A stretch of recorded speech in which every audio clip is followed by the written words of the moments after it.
Bom, eu tô sentado aqui no banco de uma praça, um lugar bem bonito até, e eu tava me perguntando aqui, por que que o homem trai? Ou por que que as pessoas, no geral, elas traem, né? E não vamos falar isso só de um modo conjugal, vamos falar isso de um modo geral, a traição em si, não só a traição conjugal. Embora você ache que é porque o homem não controla seus instintos, só queira saber de sexo, na verdade, sim e não. Tem uma coisa bem mais explicativa por trás disso, né? Então, vamos lá. Primeiro, se a gente falar de um... Eu quero que você fique até o final do vídeo, porque o que a gente vai falar no começo é só algumas teorias e exemplos, tá? Mas o que a gente vai explicar no final é o pulo do gato mesmo. Eu só preciso que você entenda esse enredo. Por exemplo, o homem, a traição do homem com a traição da mulher é diferente.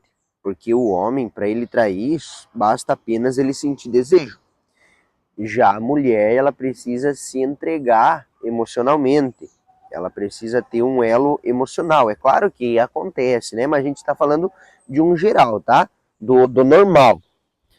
O que que acontece? O homem, basta que ele sinta desejo, atração, o corpo dele reage a essa atração, a essa química, a esse desejo, a esse efeito, o corpo dele reage e ele consegue trair. Inclusive, eu vi uma teoria que eu não sei se eu concordo com isso, mas ela é muito interessante, que diz o seguinte: o homem, ele consegue trair mesmo amando a sua família. Ele sai de casa amando sua família, ele trai, ele volta a casa e continua amando. Eu não sei se eu concordo 100% por isso, mas é interessante, porque se a gente for ver a mulher, ela precisa se entregar emocionalmente para atrair. Alguma coisa tem que estar faltando, tem que estar muito ruim a relação para que então ela atraia, se entregue. E mesmo assim ela precisa se entregar emocionalmente, precisa de conversas, de flertes, de uma série de coisas que façam com que leve à traição. Já o homem não. O homem, se ele tiver decidido um dia, ele vai, trai naquele dia e volta para casa e como se nada tivesse acontecido. E o que que a gente entende com isso? Que a traição do homem é diferente da traição da mulher, né? Só que a traição em si tem uma coisa por trás dela, que talvez você não saiba. Se a gente for ver no ponto de vista religioso, vamos usar aquela guerra santa que a gente conhece, famosa da Bíblia, né? Entre o Deus, entre os anjos, né? Ali o Lúcifer. Por que que Lúcifer foi expulso do céu? Por que que Lúcifer não ficou com Deus no céu mais? O que que fez com que Lúcifer caísse? Foi a traição. Mas o que que levou Lúcifer a arquitetar, não vou nem dizer arquitetar, né? A conspirar contra Deus, porque arquitetar é algo muito mais bolado, ele não arquitetou. Mas ele conspirou. Por que que ele se levantou contra Deus? O que que fez, na verdade, ele fazer isso? Não o porquê, mas o que que fez ele fazer isso? Tem uma coisa que a gente vê que é muito mais antigo que a história da humanidade, se a gente vê no ponto de vista religioso. É algo, eu diria um elemento que faz com que a traição aconteça. E esse elemento se chama ego. É o ego que faz a traição acontecer. Mas agora, eu sei que você se pergunta, como assim? Por que o ego? O ego é um elemento que está na nossa psique, né? De acordo com as teorias freudianas, etc., ele é digamos assim, um sujeito que ele busca satisfação pessoal, ele busca prazer, ele busca aparecer, busca sentir, busca fazer, na verdade busca te levar a fazer, para ele sentir, para ele se satisfazer. É o nosso ego. A gente trai por puro ego. Salomão já queria nos ensinar lá em Provérbios e Eclesiastes que tudo aqui embaixo do céu é vaidade. E a vaidade e o ego, elas não são a mesma coisa, mas elas caminham juntos, de mãos dadas inclusive, só que por um caminho diferente. mas a vaidade e o ego, elas caminham junto. E o ego, ele tende a nos destruir. Ele já nasce, desde a nossa formação de personalidade, ele nasce com o intuito, se corromper, ser mal. Esse é o nosso ego. Porque ele não aceita que nós sejamos esse ser aqui. Nosso ego, ele quer ser mais, sempre. Ele quer ser mais bonito, ele quer ser mais visto, ele quer falar mais. É claro que quando a pessoa tem um problema contrário disso, ou seja, quando a pessoa é retraída por algum trauma, também é problema com o ego, porque aí é um ego ferido, um ego machucado. Mas a gente não está falando disso, a gente está falando de traição em si. Por que a pessoa trai? Independente dos motivos, independente se o homem não controla os seus desejos, por que ele não controla os seus desejos? Porque o ego planta sementinhas para que ele entenda, para que ele faça coisas que satisfaçam as suas necessidades, as suas vontades e desejos. O ego, ele fica alimentando pensamentos de traição, porque o ego, ele quer ser mais.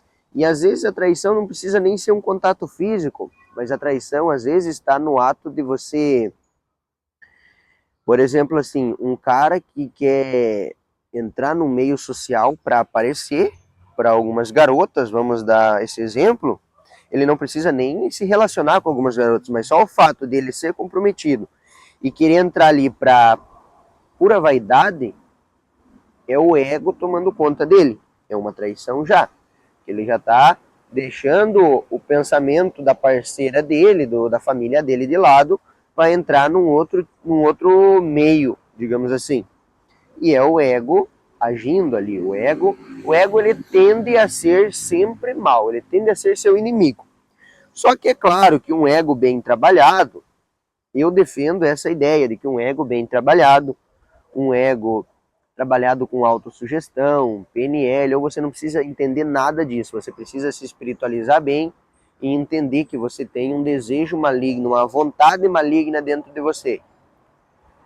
Você entendendo isso, você consegue fazer com que o teu ego trabalhe, você trabalhar ele, você domar ele, botar uma coleira nele. Em algumas situações ele te será útil. Por exemplo, você sofre por uma ex, você comete insanidade do tipo vergonhosa, humilhação. Se o teu ego for bem trabalhado, você não precisa passar por humilhações, porque o teu ego está trabalhado, ele vai te livrar, não vai te deixar passar por dores psíquicas, por angústias, por traumas. O ego, ele vai te ajudar, só que ele precisa ser bem trabalhado. Se você não entender disso, de nada adianta, entende? Então o ego, ele tende a ser mal, só que você pode trabalhar ele. E agora a gente falando, fugindo do lado religioso e da psique, mas também dentro da psicanálise ali e do comportamento humano em si, nós homens somos seres instintivos de reprodução. Então é normal que o desejo, sem seu ego, só o desejo, ele esteja presente conosco, ele caminhe conosco. Aliás, somos seres humanos, né? Dotados dessa capacidade de sentir prazer, de se satisfazer, e somos instintivos de reprodução. Nós fomos feitos para procriar, e de acordo com a evolução de Darwin, a teoria de Darwin, a evolução humana, a gente está aqui para procriar, para aumentar, para etc. Se a gente for olhar pelo esse lado biológico e histórico, nós somos seres instintivos de reprodução. E eu não estou defendendo uma traição, não estou dizendo que você tem que sair por aí reproduzindo e aumentando. Não é por aí. O que a gente precisa entender é que a gente vive milênios de anos de evolução. Então, o que nós precisamos entender com isso? Precisamos entender que existem uma lei moral, uma sociedade com leis morais e éticas, e cabe a nós, nosso papel, nos adaptar, evoluir. Isso se chama evolução, porque a gente está se adaptando. É claro que você entrar, se enquadrar e fazer parte de um sistema, de uma sociedade, não quer dizer que seja evolução. Mas nesse quesito é evolução, porque você reprimiu os seus desejos, talvez isso vá contra as teorias de Nietzsche, já que ele acreditava muito na humanidade e acha que nós somos a nossa própria essência, ele defende a ideia de que a gente se retrai muito quando controla nossos instintos. Só que se não fizéssemos isso, o quão maquiavélicos, o quão perversos seríamos, entende? Então cabe a nós ter esse certo controle, esse certo domínio sobre os próprios instintos. Como eu disse, vivemos uma sociedade com leis morais e éticas. Então é nosso dever nos comportar como tal. Cara, esse vídeo já está com 10 minutos. Eu vou encerrar por aqui e quem sabe, do engajamento, a gente faça uma parte 2, tá? Comenta aqui comigo, deixa a tua palavra de sabedoria sobre o que você pensa sobre esse assunto, tá? Conto contigo, obrigado por assistir, curte o vídeo e se inscreva se for um visitante.